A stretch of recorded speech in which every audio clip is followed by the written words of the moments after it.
اعوذ باللہ من الشیطان الرجیم بسم اللہ الرحمن الرحیم وبہ نستعین وہو خیر ناصر ومعین رب اشرح لی صدری ویسر لی امری واحلل عقدۃ من لسانی یفقہوا قولی قال سبحانہ وتعالی فی کتابہ المجید بسم اللہ الرحمن الرحیم وَإِذْ قُلْنَا لِلْمَلَائِكَةِ اسْجُدُوا لِآدَمَ فَسَجَدُوا إِلَّا إِبْلِيسَ أَبَى وَاسْتَكْبَرَ وَكَانَ مِنَ الْكَافِرِينَ۔ صلوات پڑھیں مل کے آواز بلند۔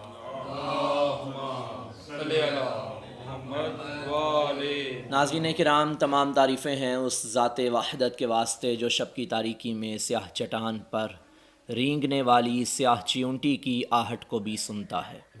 وہ عظیم خالق جو ہواؤں کے دوش پہ سفر کرنے والے پرندوں کے دانے کی بھی فکر کرتا ہے۔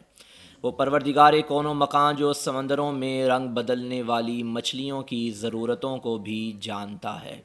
وہ عظیم اللہ کے جو کائنات کا خالق ہے، کائنات کا مالک ہے، جس نے تمام کائنات کی تمام مخلوقات کو انسان کے لیے پیدا فرمایا اور انسان کو اپنے لیے پیدا فرمایا۔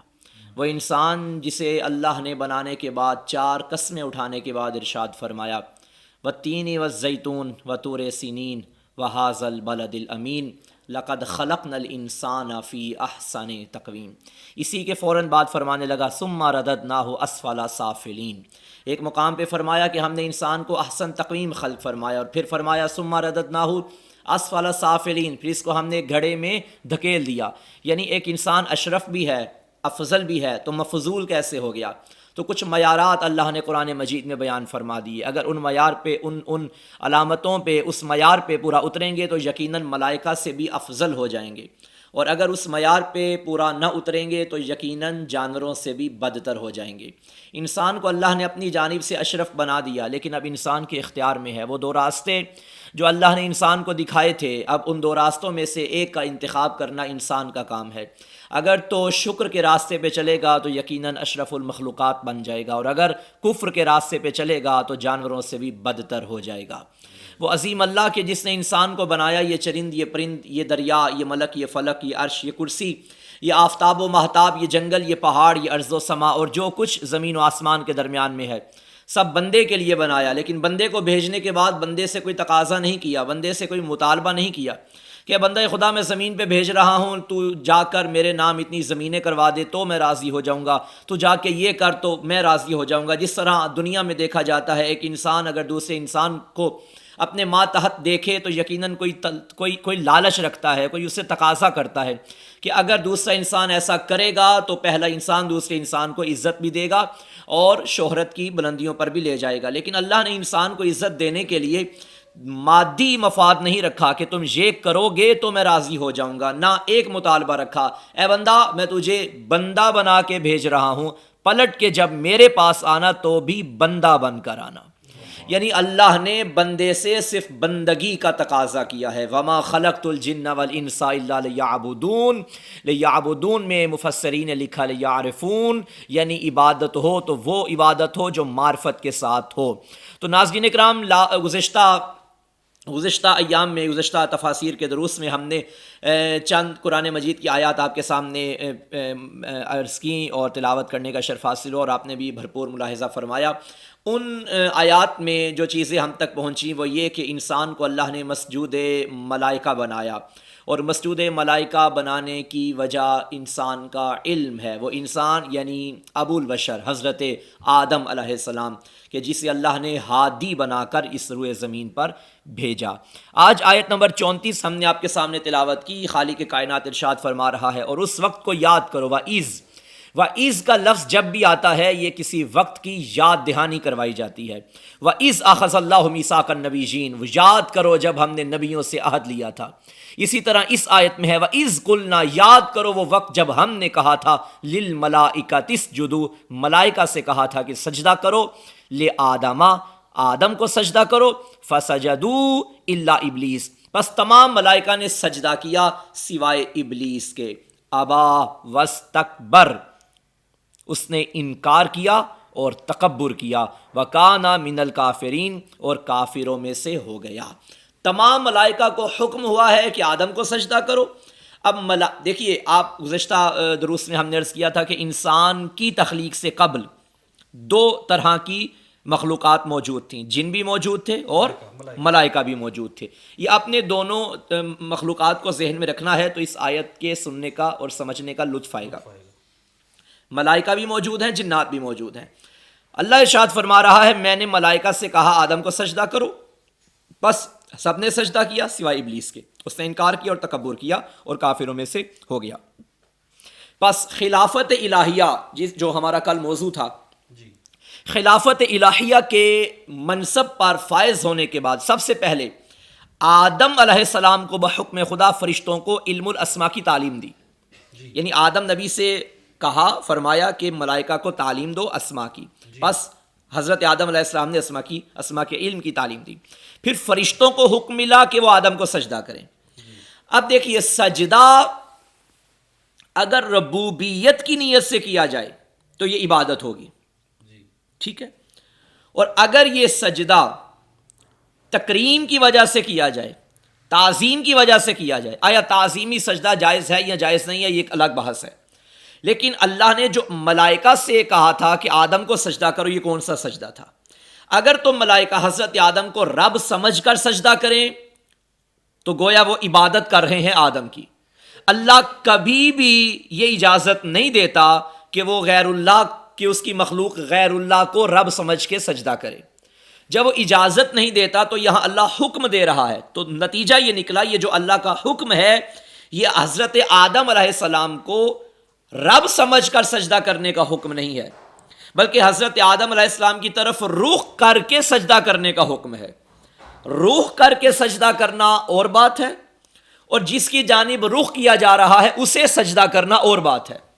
مثلا ہم خانہ کعبہ کی جانب رخ کر کے سجدہ کرتے ہیں، خانہ کعبہ کو سجدہ نہیں کرتے. ہم سجدہ اللہ کو کرتے ہیں مگر رخ خانہ کعبہ کی جانب ہوتا ہے. یہ جو حکم ہے اسجدوا لآدم، آدم کو سجدہ کرو، تو یہاں تفاسیر میں موجود ہے کہ اگر آدم کو سجدہ بقصد ربوبیت ہو تو یہ عبادت ہو جائے گی، اور عبادت غیر اللہ کی ہو ہی نہیں سکتی. یہ مسلم عقیدہ ہے عالم اسلام کا، لا الہ الا اللہ، اللہ کے سوا کوئی معبود نہیں ہے. سجدہ کرنے کی جو شرائط ہیں، آپ کے یہ 7 اعضاء زمین پہ ہوں. اس کے علاوہ ایک اہم ترین شرط ہے اور وہ ہے آپ کی نیت. جو کام بھی آپ کر رہے ہیں اس کا قصد ہونا ضروری ہے. مثلا ابھی ہم جاتے ہیں نجف اشرف یا کربلا محلہ اور ہم دیکھتے ہیں کہ زائرین کرام جیسے ہی ذریح مبارک کو دیکھتے ہیں تو فوراً زمین پہ جھک جاتے ہیں. اب ان کا زمین پہ جھکنا، ان سے پوچھو کیا آپ ان کو سجدہ کر رہے ہیں؟ وہ کہیں گے نہیں، ہم جھک رہے ہیں. یہاں تک کہ وہ اپنا رخسار بھی زمین پہ لگاتے ہیں، اپنی جبین بھی لگا دیتے ہیں. لیکن اگر ان کی نیت میں سجدہ نہیں ہے تو یہ سجدہ نہیں کہلائے گا.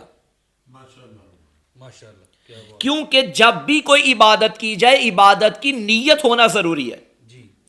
اگر آپ نے سجدہ بظاہر دیکھنے والے کو لگ رہا ہے کہ آپ سجدہ کر رہے ہیں، یہ ایک الگ ٹاپک ہے کہ بظاہر دیکھنے والے کو لگ رہا ہے اور اس پر کیا اثر پڑ رہا ہے آپ کے مکتب کا، یہ ایک الگ موضوع ہے. ہمارا موضوع یہ چل رہا ہے کہ جو آپ جھکے ہیں ذری کی جانب رخ کر کے، آپ کی نیت کیا ہے؟ اگر تو نیت یہ ہے کہ میں سجدہ کر رہا ہوں رب سمجھ کے تو یہ جائز نہیں ہے. عبادت ربوبیت سمجھ کے، ربوبیت کے قصد سے ارادہ، ربوبیت کے ارادے سے سجدہ کرنا عبادت ہوگی، اور عبادت اللہ کے سوا کسی کی نہیں ہو سکتی. میرا نہیں خیال کہ کوئی زائر جائے اور وہ سجدہ سمجھ کے جھکے. اکثر زائر بلکہ علماء کرام کو ہم نے دیکھا وہ اپنا امامہ اتار کر بھی زمین پہ رکھ دیتے ہیں اور اپنے رخسار بھی دروازہ ذریح مبارک پہ لگا دیتے ہیں، اپنی جبین بھی لگا دیتے ہیں. لیکن چونکہ ان کی نیت میں سجدہ نہیں ہے اس لیے یہ شرک نہیں ہوگا. تو سجدے کی بنیادی شرط یہ ہے کہ آپ سجدے کا قصد کریں، سجدے کا ارادہ کریں. پھر اس کے بعد ہے کہ سجدے کے لیے آپ کے 7 اعضاء زمین پہ لگنے چاہیے، تو وہ ایک الگ ٹاپک ہے. اب سجدہ قرآن مجید میں مختلف چیزوں کے لیے استعمال ہوا ہے. ضروری نہیں کہ آپ ہر سجدہ اپنی جبین خاک پہ رکھ کر ہی کریں. کئی سجدے ایسے ہیں جو جبین خاک پہ رکھ کے نہیں کیے جاتے. مثلا سورہ رحمان میں فرمایا وَالنَّجْمُ وَالشَّجَرُ يَسْجُدَانِ، فَبِأَيِّ آلَاءِ رَبِّكُمَا تُكَذِّبَانِ، کیا مطلب کہ نجم اور شجر یہ سجدہ کرتے ہیں. اب کبھی بھی ستارے کو دیکھا کہ اپنی جبین نہیں، یہ شجر درخت کیا اپنی جبین زمین پہ رکھتے ہیں؟ ایسا نہیں کرتے. ان کا جھک جانا، تواضع کرنا ہی سجدہ ہے، اور قرآن نے اسے لفظ سجدہ سے تعبیر کیا ہے. ٹھیک ہے. اس کے علاوہ ایک اور آیت مجیدہ ہے سورہ حج میں غالباً، الم تر ان اللہ یسجد لہ من فی السماوات و من فی الارض، کیا تم نے نہیں دیکھا کہ جو بھی آسمان و زمین میں ہے سب اللہ کو سجدہ کر رہا ہے. اب جو بھی آسمان و زمین میں ہے، آسمان و زمین کے درمیان صرف انسان تھوڑی آتے ہیں، سب آتا ہے، ان تمام مخلوقات آتی ہیں. قرآن کہتے ہیں یہ سب اللہ کو سجدہ کر رہے ہیں. اب اس کا مطلب ہے کہ سب کا سجدہ جبین خاک پہ رکھ کے کرنا نہیں ہے، وہ تواضع انکساری میں جھک جائیں. اللہ نے اسے بھی لفظ سجدہ سے تعبیر کیا ہے. تو سجدہ ایک ایسی عبادت ہے جس کا اظہار مختلف مخلوقات سے مختلف صورتوں میں ہوتا ہے، اور انسان کی جانب سے اپنی پیشانی خاک پر رکھ کے ہوتا ہے. پس جتنے بھی سجدے مخلوقات کرتی ہے، ان تمام سجدوں میں سے سب سے عظیم ترین سجدہ انسان کا سجدہ ہے، کیونکہ جبین خاک پہ لگ جاتی ہے. جس طرح تمام مخلوقات میں افضل انسان ہے، اسی طرح سجدہ انسانی بھی تمام مخلوقات کے سجدوں میں سے افضل سجدہ ہے. صلوات پڑھیں مل کے بآواز بلند. پس جو حضرت آدم علیہ السلام کو سجدہ ہوا تھا، یہ اولاً تو قصد ربوبیت کی وجہ سے نہیں تھا کہ عبادت شمار ہوتا، اس سجدے سے شرک لازم آتا ہے، جبکہ حضرت آدم کو سجدہ کرنے سے ملائکہ مشرک نہیں ہوئے تھے. یہ وہی بات ہے کہ یہ اطاعت کا سجدہ تھا. اللہ نے اطاعت یعنی اللہ کی اطاعت، اللہ نے کہا کہ سجدہ کرو تو پس انہوں نے سجدہ کیا تو وہ اللہ کے مطیع کہلوائے. اصل میں یہ سجدہ حکم خدا کو سجدہ تھا. ٹھیک ہے. اب سوال یہ ہے، یہ جو ملائکہ سے کہا گیا کہ حضرت آدم کو سجدہ کرو، یہ دو صورتوں کی وجہ سے ہے. یا تو حضرت آدم کے منصب علمی، فضیلت علمی کی بنا پہ ملائکہ کو حکم ہوا، یا ملائکہ کا امتحان مقصود تھا. خدا یہ جاننا چاہتا تھا میں دیکھتا ہوں کہ ان میں سے کون میری بات مانتا ہے اور کون نہیں مانتا. آیا یہ وجہ تھی کہ علمی وجہ تھی، یا حضرت آدم کے منصب علم کی بنا پہ تھا؟ اگر تو یہ کہا جائے کہ فرشتوں کا امتحان لینا مقصود تھا تو یہ نظریہ درست نہیں ہے. کیوں؟ امتحان اس کا لیا جاتا ہے جو متضاد خواہشات کا مالک ہوتا ہے، جیسا کہ انسان. ملائکہ متضاد خواہشات کے مالک نہیں ہے. ہمارے اندر جیسے ہم نے کل بیان کیا پرسوں، جذبہ ایثار بھی ہے اور جذبہ انتقام بھی ہے. ہم خود کو دوسرے پہ قربان کرنے کے لیے بھی تیار ہیں اور خود کو قربان کرنے کے لیے بھی تیار ہیں. یعنی ہم خون بہانے کے لیے بھی تیار ہیں اور اللہ کے آگے اپنے سر کو جھکانے کے. تو دو متضاد صفات ہیں ہمارے اندر، اطاعت والی صفت بھی ہے اور معصیت والی صفت بھی ہے. ہمیں خلق کرنے کے بعد اللہ ہمیں حکم دے تو یہ کہا جا سکتا ہے کہ ہمارا امتحان لینا مقصود ہے. جس طرح سورہ ملک کی پہلی آیت میں فرمایا خلق الموت والحیات لیبلوکم ایکم احسن عملا، میں نے موت اور زندگی کو اس لیے خلق کیا کہ دیکھوں تم میں سے بہترین عمل کون کرتا ہے. اب موت اور زندگی کو خلق کرنے کے بعد اللہ نے بہترین عمل مقصد قرار دیا زندگی کا، کہ یہ انسان جو ہے یہ دونوں کام کر سکتا ہے، اچھا عمل بھی برا عمل بھی. تو میں نے امتحان اس کا لینا ہے کہ آیا برے عمل کی جانب جاتا ہے یا اچھے عمل کی جانب. لیکن ملائکہ کے بارے میں یہ کہا جائے کہ ملائکہ کو اس لیے حکم دیا تھا کہ امتحان لے، تو یہ نظریہ ثابت نہیں ہو سکتا، کیونکہ ملائکہ تکامل و ارتقاء کی استعداد نہیں رکھتے جیسے انسان رکھتا ہے. ملائکہ جدھر تھے ادھر ہی ہیں. ایسا نہیں ہے کہ ملائکہ عبادتیں زیادہ کر لیں گے تو اللہ کی بارگاہ میں زیادہ افضل ہو جائیں گے.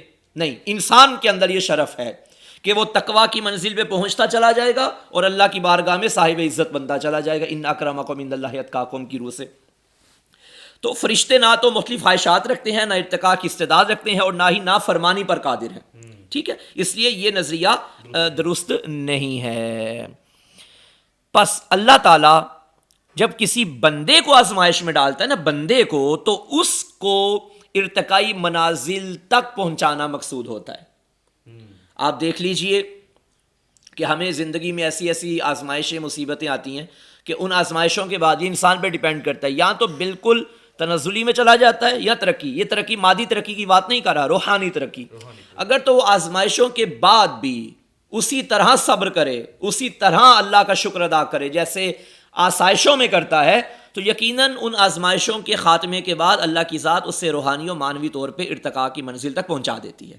یہ آپ خود بھی انسانی زندگی میں روزمرہ کے تجربات ہیں، آپ خود بھی آزما کر دیکھ لیجئے. لیکن شرط ہے کہ اس مشکل وقت میں صبر کا دامن تھاما ہو. آخرکار وقت گزر ہی جاتا ہے، لیکن جب اس مشکل وقت کے گزرنے کے بعد اور آپ کے صبر کرنے کے بعد آپ کو جو ماحول نظر آئے گا وہ یقیناً آپ خود محسوس کریں گے کہ آپ خود کو اللہ کے قریب پا رہے ہیں. یہ اللہ نے انسان کو ترقی تک پہنچانے کے لیے آزمائش میں ڈالا تھا. صلوات پڑھے مل کے بآواز بلند.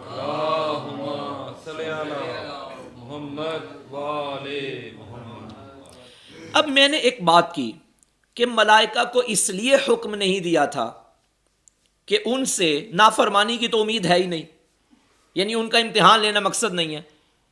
تو پھر ایک تو نافرمان اندر سے نکل آیا، اور وہ کون؟ ابلیس. تو پہلا جملہ میں نے آپ سے پوچھا تھا کہ گزشتہ آیات میں ہم نے کیا بیان کیا تھا کہ تخلیق انسان سے پہلے دو قسم کی مخلوقات ہیں، ملائکہ اور جن. تو اس کا مطلب ہے ملائکہ میں سے کسی نے انکار نہیں کیا، یہ ابلیس بھی جن تھا. ٹھیک ہے. تو اب دیکھیے ہاں، یہ قرآن مجید کی آیت، قرآن مجید کی سورہ کہف میں فرمایا وَإِذْ قُلْنَا لِلْمَلَائِكَةِ اسْجُدُوا لِآدَمَ فَسَجَدُوا إِلَّا إِبْلِيسَ كَانَ مِنَ الْجِنِّ فَفَسَقَ عَنْ أَمْرِ رَبِّهِ. اور یاد کریں جب ہم نے فرشتوں سے کہا آدم کو سجدہ کرو تو سب نے سجدہ کیا سوائے ابلیس کے. كَانَ مِنَ الْجِنِّ، جبکہ وہ جنات میں سے تھا. اللہ نے بتا دیا ملائکہ میں سے نہیں تھا، جنات میں سے تھا. پس وہ اپنے رب کی اطاعت سے خارج ہو گیا. کلیئر ہوئی بات؟ اچھا، اب کیوں خارج ہوا؟ اس نے کیا کیا؟ یہ جو آیت آج ہم نے موضوع رکھا اس میں جملے ہیں ابا واستکبر، انکار کیا اور تکبر کیا.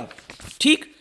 تکبر ایک ایسی عبادت ہے کہ وہ معذرت، تکبر ایک ایسی صفت رذیلہ ہے، ایک ایسا مذموم فعل ہے کہ جو انسان کو عبادت خدا سے دور کر دیتا ہے. ان الذین یستکبرون عن عبادتی سیدخلون جہنم داخرین. جو لوگ تکبر کی وجہ سے میری عبادت سے منہ موڑتے ہیں یقیناً وہ ذلیل ہو کر عنقریب جہنم میں داخل ہوں گے. یعنی تکبر ایک ایسی لعنت ہے کہ جو انسان کو عبادت خدا سے دور کر دیتی ہے. اس لیے خدا ایک غالباً حدیث قدسی ہے کہ تکبر میری رضا ہے. جو تکبر کرتا ہے گویا وہ میری رضا کھینچتا ہے. تکبر اللہ کو ہی جچتا ہے جس کا لقب متکبر ہے، اس کے علاوہ انسانوں کو تکبر نہیں جچتا. اب یہ جو جنات میں سے تھا اس نے کیا فرمایا؟ اب یہ جو واقعہ ہے نا مختلف مقامات پہ قرآن مجید میں مختلف الفاظ سے بیان کیا گیا ہے. سورہ آراف میں استعمال ہوئے یہ جملے قال انا خیر منہ خلقتنی من نار وخلقتہ من طین. کیا کہنے لگا؟ میں اس سے بہتر ہوں، مجھے تو نے آگ سے پیدا کیا اور اسے تو نے مٹی سے پیدا کیا ہے. اب اس کا مطلب یہ ہے کہ ابلیس چونکہ ملائکہ کی صفوں میں شامل تھا، ٹھیک ہے، جب حکم ہوا تھا تب وہیں تھا، عبادت کرتا تھا، اس لیے اسجدوا لآدم کے خطاب میں بھی شامل تھا. جب حکم دیا تھا اللہ نے آدم کو سجدہ کرو تو ان میں شامل تھا جن، مگر ان میں شامل تھا. اور اس بات کو وہ خود درک کر چکا تھا کہ میں یہاں ہوں اور مجھے بھی حکم ہو رہا ہے کہ سجدہ کرو. اس لیے اس نے نسلی امتیاز کی وجہ سے اپنے آپ کو ان سے خارج کر دیا اور کیا کہا؟ انا خیر منہ، میں اس سے بہتر ہوں، اس لیے سجدہ نہیں کرتا. اب ان آیات سے جو چیز ہم تک پہنچی وہ یہ، ایک ہوتا ہے اعتقادی انحراف، ایک ہوتا ہے عملی انحراف. عقیدے کے میدان میں انسان راہ حق سے ہٹ جائے یہ زیادہ خطرناک ہے بجائے اس کے کہ عملی میدان میں ہٹ جائے. ایک انسان عقیدہ رکھتا ہے کہ نماز واجب ہے، روزہ واجب ہے، حج واجب ہے مثلا، لیکن عملی طور پہ نماز نہیں پڑھتا، کیا وہ کافر ہے؟ نہیں کافر. عقیدہ ٹھیک ہے، عقیدے میں ہے کہ نماز حق ہے، نماز ہم پہ فرض کی گئی ہے، رسول اللہ پہ قرآن مجید نازل ہوا ہے، لیکن عملی طور پہ نہیں پڑھتا، فاسق ہے، کافر نہیں ہے. ٹھیک ہے. کافر کون ہے؟ کہ جو عقیدے سے ہی ہٹ جائے، منحرف ہو جائے. ٹھیک ہے. تو اس کا مطلب ہے کہ جو اعتقادی انحراف ہے وہ عملی انحراف سے زیادہ خطرناک ہے. اس نے، ابلیس نے نہ صرف یہ کہ عملی انحراف کیا، اعتقادی انحراف بھی کیا. غور کر رہے ہیں؟ اس نے عملی طور پہ بھی سجدہ کرنے سے انکار کیا، ابا، ٹھیک ہے بھائی، ابا، انکار کر دیا. ساتھ قرآن کہتے ہیں وستکبر، وستکبر، اور تکبر کیا. یعنی اعتقادی طور پہ بھی وہ ہٹا ہوا ہے کہ میں اس کو کیوں سجدہ کروں. کس کو کہہ رہا ہے؟ اس کو جس کی عبادت کرنے کا حکم تھا اسی کے آگے ڈٹ گیا. اس کا مطلب ہے وہ عملی طور پہ بھی راہ حق سے ہٹ گیا اور اعتقادی طور پہ بھی راہ حق سے ہٹ گیا. اور اللہ نے جو مذمت کی ہے اور جو جملے استعمال کیے ہیں اس کی مذمت نے، وہ زیادہ اعتقادی طور پہ ہیں کہ اس نے یہ کہہ کے انکار کیا، انا خیر منہ، میں اس سے بہتر ہوں. پہلی بات یہ. دوسری بات یہ ہے کہ جو تکبر ہے وہ بندگی خدا میں رکاوٹ کا باعث بنتا ہے. انسان کو تکبر سے بچنا چاہیے. تیسری بات، حکم خدا کی تعمیل میں غیر اللہ کے سامنے سجدہ کرنا شرک نہیں ہے. شرط یہ ہے کہ اسے سجدہ کرنے کا حکم اللہ نے دیا ہو. ٹھیک، یہ شرک نہیں ہے. اور چوتھا اور اہم ترین پوائنٹ جو اس آیت مجیدہ میں ہمیں ملا، جو کہ ہمارے، آپ کسی بھی فیلڈ میں چلے جائیں، دنیا کی فیلڈ میں آپ کو یہ بات کام آئے گی، وہ کیا؟ کہ نسلی تعصب مخلوق کو سرکش اور گمراہ بنا دیتا ہے. بالکل ایسا ہی. ٹھیک. اب اس میں نسلی تعصب بیان کیا جا رہا ہے کہ میں تو اس پارٹی کا ہوں، میری نسل یہ ہے، یہ اس نسل کا ہے، یہ مٹی کا، اور میری اصل جو ہے نسل ہے وہ آگ ہے، اور میں اس کو سجدہ کیسے کروں. آج بھی آپ دیکھ لیجئے کہ بعض اوقات صلاحیت رکھنے کے باوجود ہم ایسے انسان کو ریجیکٹ کر دیتے ہیں جس کے ساتھ ہمارا نسلی تعصب ہوتا ہے، ہاں جی، جو کہ اللہ کو پسند نہیں ہے. صلوات پڑھیں مل کے بآواز بلند. بس یہ آیت مجیدہ آپ کے سامنے ہو گئی. اب آگے خدا کی ذات ارشاد فرما رہی ہے، وَقُلْنَا، اور ہم نے کہا، یا آدم اسکن انت وزوجک الجنۃ وکلا منہا رغدا حیث شئتما ولا تقربا هذه الشجرۃ فتکونا من الظالمین. اور ہم نے کہا، اے آدم، تم اور تمہاری زوجہ جنت میں قیام کرو اور اس میں جہاں سے چاہو فراوانی سے کھاؤ، اور اس درخت کے قریب نہ جانا ورنہ تم دونوں زیادتی کا ارتکاب کرنے والوں میں سے ہو جاؤ گے. اب سوال ہے، یہ جس جنت میں رہنے کا حکم تھا کہ آدم تم اور تمہاری زوجہ جنت میں قیام کرو، یہ کون سی جنت ہے؟ جنت ایک نہیں ہے. اکثر ایک لفظ ہم استعمال کرتے ہیں نا، خلد بری. یہ خلد بری کون سی جنت ہے؟ یہ ہمیشہ رہنے والی جنت ہے. خلد خالدون، ہم فیہا خالدون، اس میں ہمیشہ رہیں گے. یہ خلد ہمیشگی کا معنی دیتا ہے. خلد بری یعنی ہمیشہ رہنے والی جنت. یہ جو حضرت آدم جس جنت میں تھے، اچھا ابھی ملائکہ کہاں؟ ابھی انبیاء کہاں ہیں؟ وہ جو انبیاء گزر گئے ہیں وہ کدھر ہیں؟ وہ بھی جنت میں. جنت کون سی جنت میں؟ وہ خلد بری میں ہوں گے. نہیں، خلد بری میں کیوں ہے؟ نہ ختم ہونے والی ہے. سمجھیے، اگر تو یہ کہا جائے کہ یہ وہ جنت ہے جس کا مومنین سے وعدہ کیا گیا ہے، جو عموماً ہمارے ہاں استعمال ہوتی ہے کہ جنت میں جائیں گے قیامت کے دن حساب کتاب کے بعد، اگر تو یہ جنت ہے، یہ نظریہ اس لیے درست نہیں ہے کیونکہ اس میں 4 چیزیں رکاوٹ بنتی ہیں. پہلی،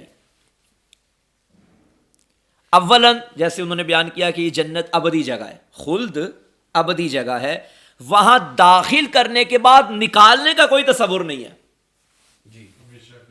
جب کہ اللہ نے اس جنت سے آدم کو نکالا تھا، اگر وہ وہاں داخل کرنے کے بعد نکالا جا رہا ہے تو اس کا مطلب ہے کہ وہ خلد نہیں ہے، خلد بری نہیں ہے، وہ ہمیشہ رہنے والی جنت نہیں، کیونکہ اس جنت کا اصول یہ ہے کہ وہ ہمیشہ رہے گی.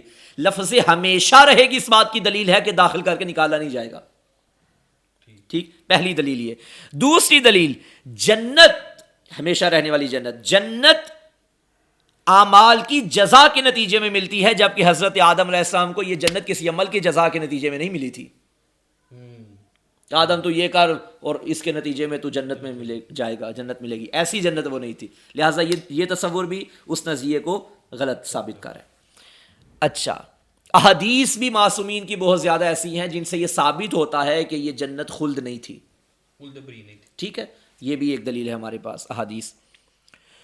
اور چوتھی، اگر یہ جنت خلد ہوتی تو ابلیس یہ کہہ کے بہانہ نہ بناتا شجرۃ الخلد کہ یہ وہ شجرہ ہے کہ جو ہمیشہ رہنے والا ہے، حالانکہ وہ شجرہ ممنوعہ تھا۔ اگر یہ جنت خلد ہوتی تو علیحدہ سے ابلیس کو کہنا نہ پڑتا کہ یہ شجرۃ الخلد ہے، ٹھیک، سمجھ رہے ہیں؟ لہذا سے کہنا نہ پڑتا۔ کہنا نہ پڑتا، جب وہ جنت خلد میں ہے تو یقیناً یہ شجرہ خلد ہے۔ تو ابلیس نے جو لالچ دیا تھا وہ شجرہ خلد کا دیا تھا، تو اس کا مطلب ہے یہ جنت خلد نہیں تھی۔ ٹھیک ہے، یہ چار دلائل ہیں ہمارے سامنے جو اس نظریے کو رد کرتے ہیں کہ یہ وہ جنت ہے کہ جو ہمیشہ رہنے والی ہے، یہ وہ جنت نہیں ہے۔ ٹھیک ہے، دوسرا قول اس جنت کے بارے میں، پہلا قول تھا کہ یہ جنت خلد ہے جو مومنین کے لیے، اس کو ہم نے رد کیا 4 دلائل کے ساتھ۔ چل رہے ہیں میرے ساتھ؟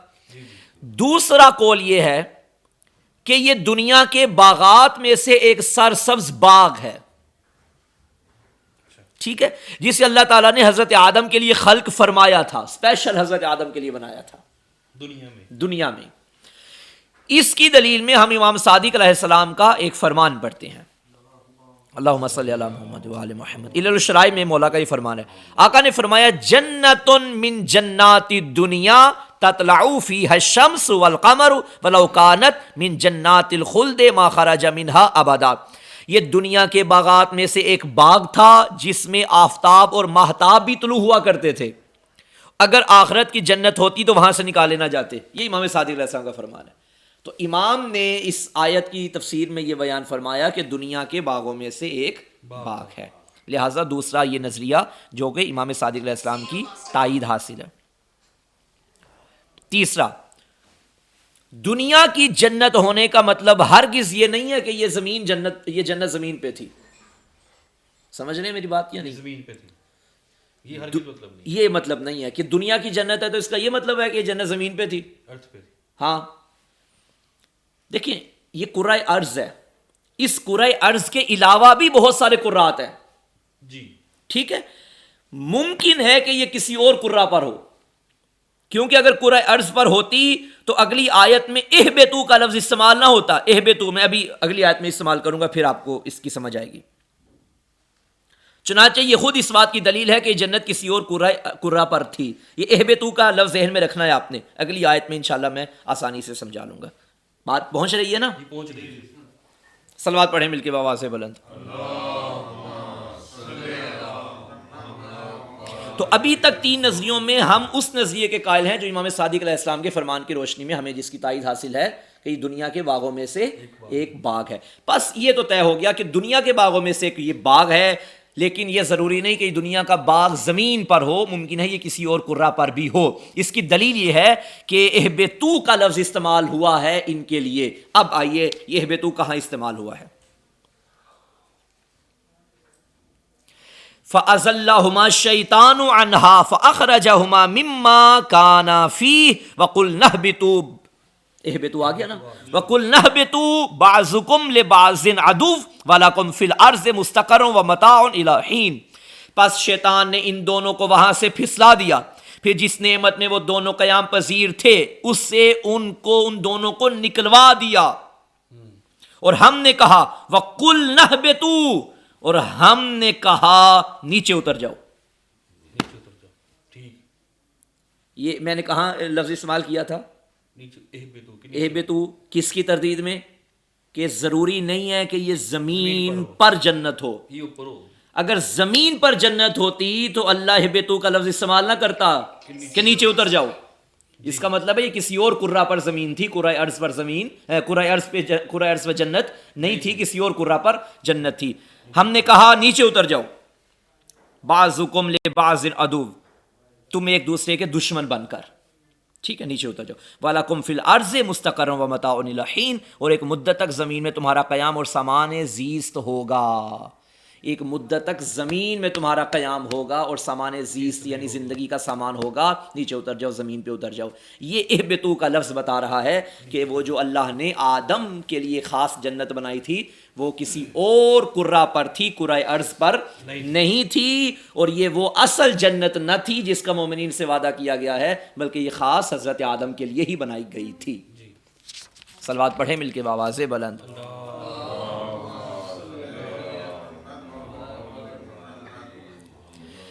بس آخری جملہ اور زحمت تمام۔ خلیفہ ارضی کس کو بنایا؟ حضرت آدم علیہ، آپ کی توجہ نہیں ہے، آپ دائیں بائیں ہو جاتے ہیں۔ خلیفہ ارضی کس کو بنایا؟ حضرت آدم علیہ السلام کو۔ پس اس خلیفہ ارضی کو زمین پر بسانے سے پہلے اللہ نے چند مراحل سے گزارا ان آیات کی روشنی میں۔ پہلا مرحلہ، آدم علیہ السلام کو ملائکہ پر فضیلت بخشی اور انہیں معلم ملائکہ بنایا، پہلا یہ۔ دوسرا، ان کے مقام و مرتبے کا اعتراف لینے کے لیے فرشتوں کو ان کے سامنے جھکا دیا، یہ دوسرا۔ چونکہ یہ نئی ارضی مخلوق ارتقاء و تکامل کی استعداد رکھتی تھی، ملائکہ نہیں رکھتے، یہ جو ارضی مخلوق بنی ہے نا، یہ ابھی ابھی جو بنی ہے انسان، یہ ارتقاء کی استعداد صلاحیت اپنے اندر رکھتی ہے، چونکہ رکھتی تھی اس لیے اسے ایک پر نعمت باغ میں آزمائش کے لیے بھیج دیا اور وہاں شجرہ ممنوعہ کے ذریعے اسے آزمایا بھی گیا۔ اس جملے سے یہ اندازہ لگائیے کہ جو مخلوق ارتقاء تک پہنچنے کی صلاحیت رکھتی ہے اللہ اسے ضرور آزمائش میں ڈالتا ہے، اور آزمائش میں کامیاب ہونے کے نتیجے میں انسان ارتقائی تکامل تک پہنچ جاتا ہے، ارتقائی تکامل پا لیتا ہے۔ کلیئر ہوئی بات یا نہیں ہوئی؟ چوتھی بات، چوتھا مرحلہ جس کے بعد اللہ نے انسان کو زمین پہ بھیجا خلیفہ بنا کر، میدان امتحان میں۔ یہ دیکھیں یہ ساری باتیں انسان کو کام آتی ہیں زندگی میں۔ میدان امتحان میں ایک عیار دشمن سے اس کا سامنا کروایا، چالاک دشمن سے اس کا سامنا کروایا، اپنے ازلی دشمن سے واقف اس نئی مخلوق کے لیے یہ مرحلہ قانون ارتقاء کی ایک لازمی شق کے طور پہ ضروری تھا، کیونکہ چالاک دشمن یہ جانتا تھا اس نئی مخلوق کی سرشت اور فطرت میں حصول کمال اور بقا کی خواہش موجود ہے۔ یہ انسان نہیں جانتا تھا کہ یہ میرا دشمن ہے، اور دشمن جانتا تھا کہ یہ جو انسان ہے، یہ جو عرضی مخلوق ہے، اس کے اندر وہ خواہش ہے، اس کی فطرت میں بقا کی خواہش ہے، اس لیے اس نے یہ لالچ دیا کہ یہ شجرہ خلد ہے، یہ تمہارے لیے مفید ہے، یہ جنت تمہارے لیے ہے، اس سے تم نکالے نہیں جاؤ گے، لیکن وہ اس کے لیے تھی نہیں۔ تو اس کا مطلب یہ ہے کہ دشمن کی چالاکیوں سے واقف ہونے کے نتیجے میں ہی انسان ترقی تک پہنچتا ہے اور امتحان میں کامیاب ہوتا ہے۔ تو کسی بھی امتحان میں، کسی بھی میدان امتحان میں ہم ہوں تو ہمیں دیکھنا چاہیے کہ ہمارا دشمن کون ہے اور اس دشمن کی چالاکی کیا ہے، دشمن کا مقصد کیا ہے، اور ہماری وہ کون سی کمزوری ہے جسے دشمن فائدہ اٹھا سکتا ہے۔ جیسے شیطان نے آدم علیہ السلام کی کمزوری پکڑ لی کہ یہ بقا کی طرف اس کے اندر کی خواہش ہے، اور میں اس کو بقا کا لالچ دیتا ہوں، جبکہ اللہ نے شجرہ ممنوعہ قرار دیا تھا، لیکن اس نے شجرہ خلد کا لالچ دے کے حضرت آدم کو پھسلا دیا۔ اب یہ ایک الگ ٹاپک ہے، انشاءاللہ ہم پھر کبھی کسی موقع پر بیان کریں گے، چونکہ انبیاء معصوم ہوتے ہیں، ہمارا عقیدہ ہے نا، امامیہ عقیدہ ہے کہ انبیاء معصوم ہوتے ہیں اور معصوم کوئی گناہ نہیں کرتا، تو یہ اللہ کی نافرمانی کیوں ہوئی تھی، یہ بھی ایک الگ ٹاپک ہے، اس کے لیے بھی ٹائم چاہیے اور الگ اس کے لیے موضوع وقت چاہیے اور موضوع چاہیے۔ پھر انشاءاللہ کبھی ہم بیٹھیں گے، جب ایسی آیت سامنے آئے گی تو اس پہ ہم روشنی ڈالیں گے۔ خداوند منان آپ کی عبادتیں قبول فرمائے اور یہ ذوق قرآنی ہمیشہ قائم و دائم رکھے، یہ معارف قرآنی حاصل کرنے کی خدا زیادہ سے زیادہ توفیق عطا فرمائے، اور تمام ناظرین اکرام جو جہاں بھی بیٹھ کے ہمیں سن رہے ہیں، آپ بھی ہمارے حق میں دعا کیجیے، اللہ کی ذات آپ کی عبادات کو بھی قبول و منظور فرمائے، آمین یا رب العالمین بحق آل یاسین، والسلام علیکم ورحمۃ اللہ وبرکاتہ۔ ماشاءاللہ۔